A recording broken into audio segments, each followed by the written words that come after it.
Mtazamaji wa Bongo One Media, karibu tena katika YouTube channel yetu, tukizidi kukujuza taarifa na habari mbalimbali ambazo zinajiri ndani lakini pia na nje ya Tanzania.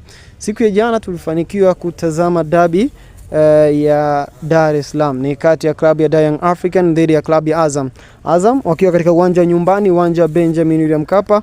Siku ya jana walifanikiwa kutoa draw ya kuto kufungana, yani sale ya bila ya kufungana kati yao na klabu ya Young African. Ni mchezo ambao ulianza majira ya 2:30 katika uwanja wa Benjamin William Mkapa. Jana ilikuwa ni tarehe nyingine ambayo Yanga Sports Club walidondosha pointi 2 huku wakiambulia pointi 1, huku na upande wa klabu ya Azam nao wakiambulia pointi 1 katika mchezo wa jana wa ligi kuu ya NBC Tanzania. Yanga Sports Club wamemaliza dakika 90 bila ya kupata bao kama ambavyo ilikuwa upande wa Azam. Lakini jambo kubwa zaidi ambalo tunalizungumzia hapa ni tukio kubwa zaidi ambalo lilitokea mnamo dakika za jioni, dakika za lala salama, dakika za mwishoni kabisa. Klabu ya Yanga Sports Club walipata nafasi ambayo iwapo mwamuzi angeamua kufanya maamuzi sahihi, basi Yanga Sports Club wangenufaika na pigo la penalty. Ilikuwa ni dakika ya 91 kwenda 92, usawa wa dakika ambazo zilikuwa zimeongezwa.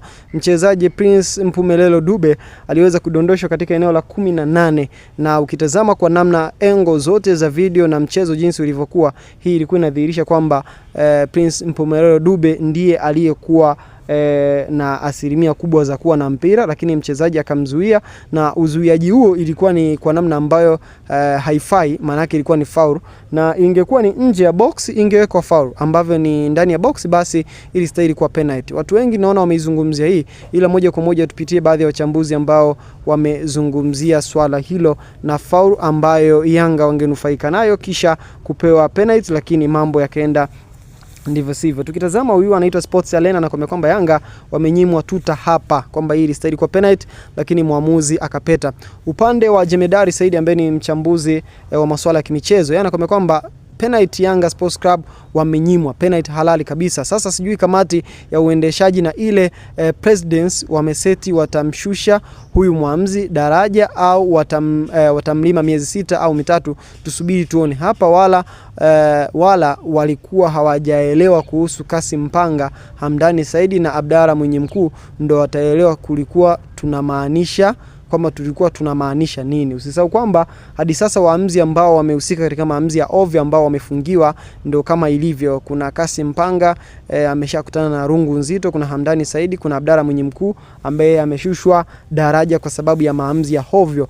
Ligi kuu kwa sasa viongozi wake wamekuwa ni wakali zaidi kuhusiana na matukio ya aina hiyo. So Yanga Sports Club katika tukio kubwa zaidi ambalo limeamuru mchezo ni kunyimwa penalty ya wazi, ambapo Prince Mpumelelo Dube alidondoshwa ndani ya 18. Kwa mara ya kwanza kabisa naweza ngasema naiona Azam ikibebwa mbele ya Yanga. Mara nyingi tumeshuhudia Yanga wakinufaika na matukio ya hovyo ya waamuzi dhidi ya Azam, lakini jana ikawa ni sehemu ya Azam nao kunufaika na matukio ya hovyo dhidi ya waamuzi kutoka upande wa klabu ya Yanga, na mchezo ukamalizika hivyo. Yanga si Yanga wala Azam ambao walifanikiwa kupata bao. Unadhani maamuzi hayo ambao yamepelekea mchezo kumalizika hivyo, unadhani Yanga iwapo wangepewa penalty, je, wangefanikiwa kuipata au ingekuaje? Je, maamuzi ya kuwafungia waamuzi yanaweza yakapunguza matukio ya aina hii katika maamuzi na katika ligi yetu? Basi unaweza kushare katika upande wa comment section. See you next time, bye bye.